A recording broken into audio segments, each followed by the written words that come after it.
Good morning. आप सभी का चैंपियन क्लासेज में हार्दिक स्वागत है। आज की क्लास में मैं आप लोगों को RS अग्रवाल बुक से नंबर सिस्टम चैप्टर का क्वेश्चन नंबर 101 बताने वाला हूं। देखिए, क्वेश्चन यदि इस प्रकार से दिया हुआ रहेगा तो हम इसको कैसे सॉल्व कर सकते हैं। यह देखिए, एक संख्या को क्रमशः 9, 11, 13 से विभक्त करने पर क्रमशः 8, 9, 8 शेष बचते हैं। यदि विभाजकों के क्रम उलट दिए जाए तो शेष क्या बचेगा। देखिए, यह क्वेश्चन जो है यह क्यूज टाइप का क्वेश्चन है। ओके, इसमें थोड़ा सा हमें दिमाग लगाना होगा और तब यह क्वेश्चन बहुत ही आसानी से बन जाएगा। सबसे पहले कह रहा है क्वेश्चन सब समझ लेते हैं, उसके बाद में हम इसको सॉल्व कर रहे हैं। एक संख्या को क्रमशः 9, 11, 13 से विभक्त करने पर, कोई एक संख्या है, उस संख्या को हमें 9 से विभक्त करना है, फिर 11 से विभक्त करना है, फिर 13 से विभक्त करना है। तो देखिए, उस संख्या को यदि हम 9 से विभक्त करेंगे तो 8 शेष पर बच रहा है। फिर उस संख्या को यदि हम 11 से डिवाइड करेंगे तो 9 शेष पर बचेगा। फिर उस संख्या को 13 से डिवाइड करेंगे तो 8 शेष बच रहा है। ओके, तो वह संख्या निकाल करके फिर हमें क्या करना है कि विभाजकों का जो क्रम है उसको उल्टा कर देना है। ओके, सबसे पहले 9, 11, 13 से डिवाइड करना है, फिर सेकेंड टर्म में हमें 13, 11, 9 से डिवाइड करना है और तब हमें बताना है कि शेषफल क्या हो रहा है। ओके, इसको हम सॉल्व कर रहे हैं तो आपको ज्यादा क्लियर ढंग से समझ में आएगा। ओके, देखिए, सबसे पहले हम मान लेते हैं कि हम x में डिवाइड कर रहे हैं। x में हम 9 से डिवाइड कर रहे हैं तो शेषफल कितना बच रहा है, 8 शेषफल बच रहा है। ओके, देखिए, हम ऐसे एक खंड टाइप का बना दे रहे हैं। ओके, देखिए, हम 8 से डिवाइड कर रहे हैं। ओके, सॉरी, 9 से डिवाइड कर रहे हैं। ओके, 9 से डिवाइड कर रहे हैं। 9 से हम किस में डिवाइड कर रहे हैं, x में डिवाइड कर रहे हैं। x कोई भी संख्या है। ओके, x में हम 9 से डिवाइड कर रहे हैं तो शेषफल कितना बच रहा है, 8 बच रहा है। ओके, इस साइड में हम शेषफल को लिख रहे हैं। ओके, इस साइड में हम भाजक को लिख रहे हैं, यानी कि 9 से डिवाइड करेंगे x में तो 8 शेषफल बचेगा। और मान लेते हैं कि 9 से यदि हम x में डिवाइड करेंगे तो कुछ ना कुछ भागफल आएगा। ओके, तो मान लेते हैं कि y जो है वह भागफल आ रहा है। ओके, अब यहाँ पे समझिए, x कोई संख्या है, इस संख्या में हम 9 से डिवाइड कर रहे हैं तो y जो है यह भागफल आ रहा है और 8 जो है वह शेषफल आ रहा है। ओके, अब देखिए, अब सेकेंड नंबर में कह रहा है कि अब हम 11 से डिवाइड करेंगे। ओके, 11 से डिवाइड करेंगे तो 9 जो है वह शेषफल आएगा। ओके, तो फिर हम यहाँ पे 11 से डिवाइड करेंगे। 11 से अब हम y में डिवाइड करेंगे। देखिए, यहाँ पे 11 से y में डिवाइड करेंगे तो शेषफल कितना आएगा, 9 आएगा।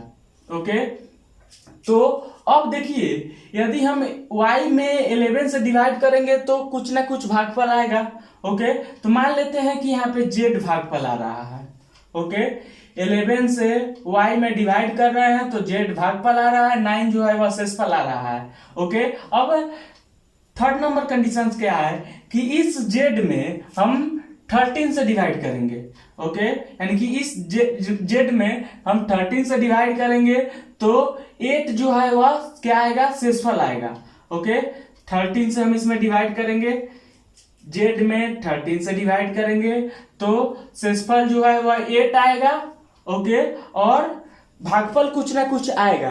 अब एक बात हमें बताइए कि यहाँ पे अगर हम कोई भी वेरिएबल नंबर्स को रखते हैं तो जो है x y z का मान नहीं निकलेगा, तो हम यहाँ पे हमेशा 1 ही रखते हैं। ओके, यहाँ पे कोई भी आपको न्यूमेरिकल वैल्यू रखना है, कोई भी नंबर्स आप रखिएगा तो बेटर रहेगा कि आप 1 ही रखिए। ओके, यानी कि z में हम 13 से भाग देंगे। ओके, तो 1 जो है वह भागफल आ जाएगा और 8 जो है वह शेषफल आ जाएगा। बस क्विज यहीं पे है कि यहाँ पे लास्ट में जो है हम z में भाग देंगे 13 से तो 1 जो है वह भागफल आएगा और 8 जो है वह शेषफल आएगा। ये सब जो है यह शेषफल है। ओके, ये वाला लाइन जो है यह क्या है, शेषफल है। ओके, ये वाला लाइन जो है इसमें आपको समझने वाली बात यह है कि यह x जो है यह भाज्य है। ओके, 9 के लिए यह x जो है यह भाज्य है और इस x के लिए यह y जो है यह भागफल है। ओके, यानी कि इसके लिए यानी कि ऊपर वाले के लिए y जो है यह भागफल है और इस सेकेंड वाले लाइन के लिए y जो है यह भाज्य है। ओके, और z जो है यह भागफल है किसके लिए? सेकेंड वाले लाइन के लिए। ओके, वैसे ही थर्ड वाले लाइन के लिए z जो है यह भाज्य है और 1 जो है यह भागफल है। ओके, अब हम यहां से एक्स वाई जेड का वैल्यू निकालेंगे। ओके, अब देखिए यहाँ पे जेड का वैल्यू अगर हम निकालते हैं तो जेड बराबर क्या हो जाएगा? जेड जो है यह भाज्य है। ओके, जेड जो है यह क्या है? भाज्य है। तो भाज्य बराबर क्या होता है? भाजक गुना भागफल प्लस शेष होता है। ओके, जेड जो है यह भाज्य है, 13 जो है यह भाजक है, 1 जो है यह भागफल है और 8 जो है वह क्या है? शेषफल है। तो भाज्य बराबर भाजक गुना भागफल प्लस शेष होता है। तो भाजक के जगह पे 13 है तो 13 लिख देंगे। ओके, भागफल के जगह पे 1 है तो 1 लिख देंगे और शेषफल के जगह पे 8 है तो 8 लिख देंगे। तो जेड का वैल्यू कितना हो रहा है यह देख लीजिए, 13 1 जा 13 और 8, 13 और 8 कितना हो जाएगा? 13 और 8 21 हो जाएगा। ओके, अब हमें जेड का वैल्यू फाइंड आउट हो गया। जेड जो है, जेड का वैल्यू कितना होगा? 21 होगा। अब जेड की जगह पे अगर हम 21 रखेंगे तो वाई का वैल्यू भी निकल जाएगा। वाई जो है क्या है? भाज्य है। तो भाज्य बराबर भाजक गुना भागफल प्लस शेष होगा। तो जेड की जगह पे हम 21 रखेंगे तो वाई का वैल्यू निकल जाएगा। Okay, Y is equal to कितना हो जाएगा? 11 इंटू जेड का वैल्यू कितना है? 21 और शेषफल कितना है? 9 है। ओके, अब इसको हम सॉल्व करेंगे तो कितना हो जाएगा? देखिए यहाँ पे 11 बन जाए 11। ओके, उसके बाद में कैरी कितना हुआ? 1 हुआ। 11 2 जा 22 और 1 23। ओके, और इसमें प्लस जो है 9 करना है, यानी कि कितना हो जाएगा? 240 हो जाएगा।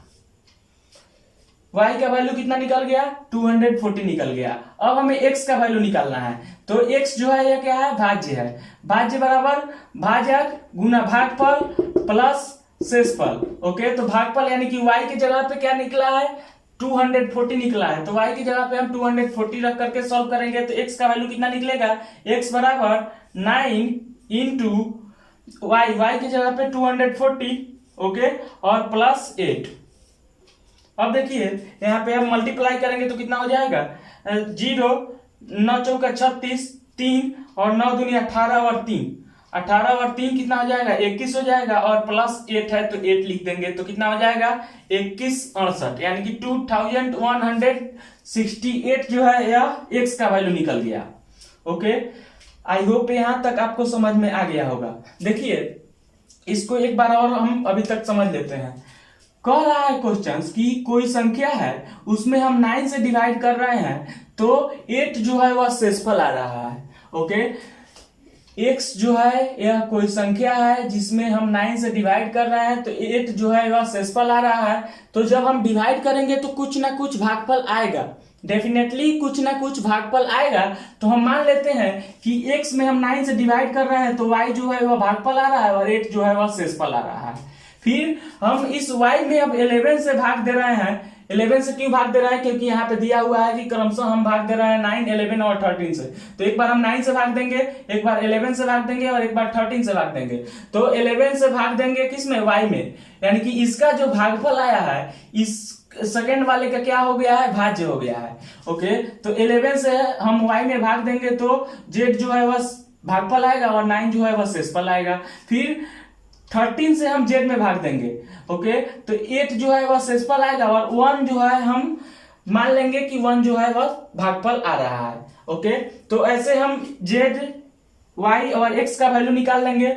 ओके, अब देखिए यहाँ पे आपको समझ में आ गया होगा कि x में हम 9 से भाग दे रहे हैं तो y जो है भागफल आ रहा है, 8 जो है शेषफल आ रहा है। फिर y में हम 11 से भाग दे रहे हैं तो z भागफल आ रहा है, 9 जो है वह शेषफल आ रहा है। फिर z में 13 से भाग दे रहे हैं तो 1 जो है भागफल आ रहा है और 8 जो है शेषफल आ रहा है। और हम z का वैल्यू निकाल लेंगे। कैसे z का वैल्यू निकाले हैं? भाजक गुना भागफल प्लस शेषफल। भाज्य यह है, z जो है भाज्य है तो भाज्य का वैल्यू भाज्य बराबर भाजक गुना भागफल प्लस शेष होता है। ओके, वैसे ही हम फॉर्मूला को अप्लाई करके हम सबका वैल्यू निकाल लिए हैं। तो x का वैल्यू इतना आ गया है, y का वैल्यू इतना आ गया है और z का वैल्यू इतना आ गया है। अब क्वेश्चन समझने वाला है। ओके, अब कह रहा है कि विभाजकों का क्रम जो है हम चेंज कर रहे हैं। ओके, समझने वाली बात यह है कि विभाजकों का क्रम जो है अब चेंज किया जा रहा है। ओके, यानी कि यहाँ पे फर्स्ट में 9 से डिवाइड किया गया है, अब हम फर्स्ट में 13 से डिवाइड करेंगे, यानी कि यह जो है पलट जाएगा, ऊपर वाला नीचे चला जाएगा और नीचे वाला ऊपर आ जाएगा और बीच वाला जैसे है वैसे रहेगा। ओके, यानी कि विभाजकों का क्रम जो है वह चेंज हो रहा है। देखिए यहाँ पे फिर से हम रो और कॉलम बना रहे हैं। ओके, देखिए यहाँ पे। ओके, अब देखिए यहाँ पे x का वैल्यू हम कितना निकाले हैं, x का वैल्यू कितना निकाले हैं, x का वैल्यू जितना भी निकाले हैं इसका वैल्यू हम यहाँ पे रख देंगे, x के जगह पे x का वैल्यू रख देंगे। ओके, तो 2168 जो है यह x का वैल्यू निकाले हैं। ओके, तो x के जगह पे हम x का वैल्यू रख दिए हैं। ओके, अब देखिए यहाँ पे हम लोगों को कह रहा है क्वेश्चंस की विभाजकों का क्रम चेंज किया जा रहा है, यानी कि भाजकों का क्रम। ओके, भाजकों का क्रम हमें चेंज करना है। ओके, फर्स्ट बार में 13 रखना है, यहाँ पे क्या होगा 13 होगा, उसके बाद में 11 होगा, उसके बाद में क्या होगा 9 होगा। ओके, अब देखिए हमें 13 से इस नंबर में भाग देना है। ओके, ये जो हम लोग y निकाले हैं यह वर्चुअल है, यह माना हुआ है, लेकिन एग्जैक्ट क्या हो रहा है यह देखिए। ओके, तो 13 से इस नंबर में हम डिवाइड करेंगे, जो भी भागफल आएगा यहाँ पे रखेंगे और जो भी शेषफल आएगा यहाँ पे रखेंगे। ओके, यानी कि इस लाइन में हमें शेषफल को रखना है, इस लाइन में भागफल जो भी आ रहा है उसको रखना है, और फर्स्ट वाले का भागफल सेकेंड वाला का क्या हो जाएगा, भाज्य हो जाएगा। ओके, वैसे ही सेकेंड वाला का भागफल थर्ड वाले का भाज्य हो जाएगा। ओके, अब देखिए हम इसमें डिवाइड कर रहे हैं। ओके, तो देखिए 13 1 जा 13। ओके, 13 से यह संख्या कितना ज्यादा है, तो 8 ज्यादा है, 8 और 6 हो गया, 86 हो गया। तो 13 के टेबल में 86 से जस्ट कम क्या होता है, 13 6 जा 78 हो गया। अब 78 से 86 कितना ज्यादा है, तो 8 ज्यादा है, यानी कि 8 पे 8 88 हो गया। ओके, तो कितना हो जाएगा 6 होगा। ओके, 63 78 हो गया, यानी कि 78 हो गया, और 78 से 88 कितना ज्यादा है, तो 10 ज्यादा है। ओके, आई होप यहां तक क्लियर हो गया। यानी कि 13 से इस नंबर में हम डिवाइड करेंगे तो 166 जो है भागफल आएगा और 10 जो है वह शेषफल आएगा। ओके, अब देखिए 11 से अब हम इस नंबर में डिवाइड करेंगे। ओके, तो यह जो है 166 इस 11 के लिए क्या है, भाज्य है, डिवाइडेंट है। ओके, अब हम इस 166 में 11 से डिवाइड करेंगे तो जो भी भागफल आएगा इसमें लिखेंगे और जो भी शेषफल आएगा इसमें लिखेंगे। ओके, तो देखिए हम डिवाइड कर रहे हैं, तो 11 1 जा 11, 5 पे 6। ओके, यानी कि 56 हो गया, यानी कि 11 5 जा 55, यानी कि 1 जो है इससे शेषफल आ रहा है। अब देखिए यहाँ पे 15 जो है इस 9 के लिए क्या है, भाज्य है। ओके, तो अब हम 15 में 9 से डिवाइड करेंगे, जो भी भागफल आएगा इस नीचे वाले में लिखेंगे और जो भी शेषफल आएगा यहाँ पे लिखेंगे। ओके, तो 9 1 जा 9, और 9 से यह संख्या कितना ज्यादा है, तो 6 ज्यादा है। ओके, तो हमारा शेषफल जो है वह कितना आ रहा है, ओके, हमारा शेषफल जो है वह 10 1 और 6 आ रहा है। ओके, यदि हम विभाजकों का क्रम चेंज कर दे रहे हैं तो शेषफल जो है हमारा कितना आ रहा है, 10 1 6 आ रहा है, यानी कि अभिष्ट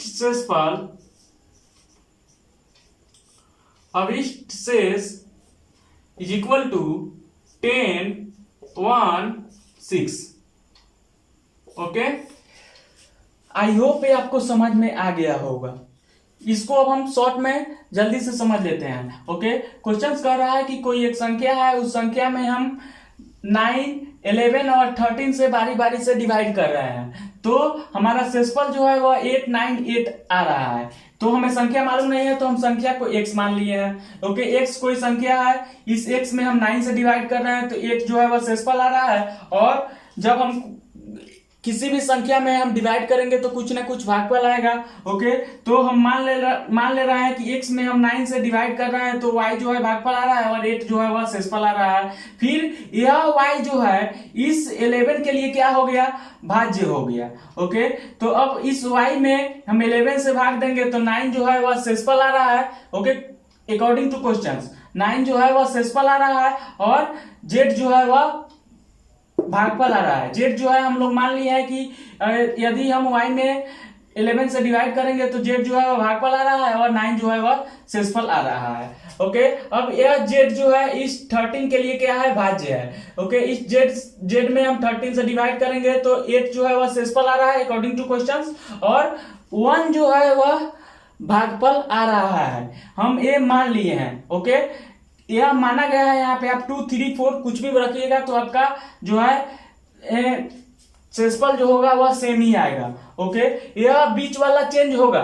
ओके, भाज्य जो होगा यह चेंज होगा लेकिन आपका शेषफल जो है वह चेंज नहीं होगा, यानी कि वह सेम ही रहेगा।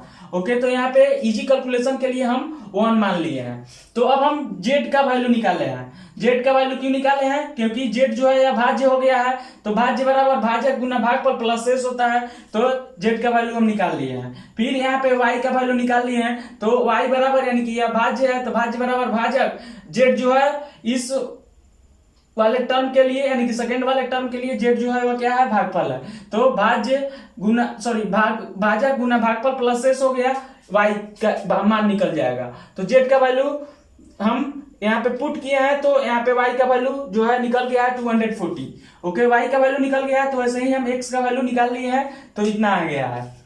अब देखिए यहाँ पे कह रहा है कि विभाजकों का क्रम जो है वह चेंज हो रहा है। यहाँ पे देखिए विभाजकों का क्रम जो है वह 9, 11, 13 है, लेकिन यहाँ पे जो है विभाजकों का क्रम उल्टा हो गया है। यानी कि यहाँ पे फर्स्ट में 9 है तो यहाँ पे लास्ट में 9 हो गया है। यहाँ पे यानी कि फर्स्ट वाला लास्ट हो गया है, सेकंड वाला सेकंड ही रहा है और थर्ड वाला जो है वह फर्स्ट हो गया है। ओके, तो विभाजकों का क्रम हमें यहाँ पे चेंज कर दिए हैं। ओके, और x का वैल्यू यानी कि x ही हम लोग एक्चुअल में वह संख्या माने हैं जिसमें हम लोग क्रमशः डिवाइड कर रहे हैं। तो x का वैल्यू जो भी आया है यहाँ पे हम रख दिए हैं। ओके, अब इसमें x वाले का जगह पे जो भी नंबर्स आया है इसमें हम 13 से डिवाइड किए हैं। तो 13 से डिवाइड किया है तो इतना जो है यह भागफल आया और 10 जो है वह शेषफल आया है। फिर इस 166 में इस 11 से डिवाइड किया है तो 1 जो है वह शेषफल आया और 15 जो है वह भागफल आया है। फिर इस 15 में 9 से डिवाइड किया है तो 1 जो है वह भागफल आया और 6 जो है वह क्या आया है, शेषफल आया है। ओके, तो हम लोग को कह रहा है कि शेष क्या बचेगा, तो शेष जो है वह 10, 1 और 6 बचेगा। ओके, आई होप ये आपको समझ में आ गया। यानी कि इस x में यदि हम 13, 11 और 9 से डिवाइड करेंगे तो हमारा शेषफल जो है वह 10, 1 और 6 आ जाएगा। ओके, आई होप ये आपको समझ में आ गया होगा। बहुत ही सिंपल क्वेश्चन है। ओके, यानी कि कोई एक संख्या है उसमें हम 9 से 11 से और 13 से यदि क्रमशः भाग दे रहे हैं तो हमारा क्रमशः शेषफल जो है वह 8, 9, 8 आ रहा है। तो यदि उसी संख्या में हम यदि 13, 11 और 9 से भाग देंगे तो शेषफल जो है वह कितना आएगा, 10, 1 और 6 आएगा। आई होप ये आपको बहुत ही क्लियर हो गया होगा। ओके, अब हम लोग नेक्स्ट क्लास में नेक्स्ट क्वेश्चंस के साथ मिलते हैं। तब तक के लिए बाय बाय, टेक केयर।